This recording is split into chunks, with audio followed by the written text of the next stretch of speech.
presentamos este día a la licenciada Katy, quien Hola. va a hacer el reto de tomarse una cucharada de aceite de tiburón. Dios mío, miren, voy a vomitar.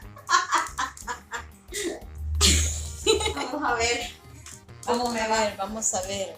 Y voy a abrir esta cosita porque si no, cuando intente vomitar. Vamos a ver el momento justo. Lo vamos a subir al programa En el Espejo con Sonia Navas, tomando aceite de tiburón con la licenciada Catherine. Vamos a ver. Dios mío, deseenme suerte. Vamos a ver, vamos a enfocarla ahí para que vean y no es falso, sino que es realmente real. Parte de este video será subido a TikTok, Ay, etiquetado.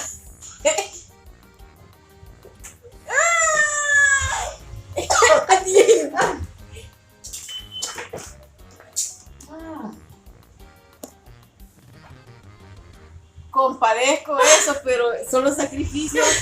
No crean que es un reto por así, un reto es curativo. Y yo así como que, Dios mío, ayúdenme. Estaba.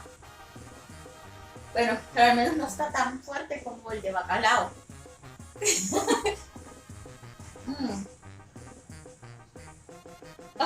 Admiro esa valentía porque yo no me lo tomo.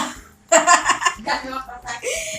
Bueno, y así esto será subido en el espejo con Sonia Navas para que todos aquellos que miran el canal de YouTube de En el Espejo con Sonia Navas, ahí está la licenciada Katy tomando aceite de tiburón. Nos vemos a la próxima.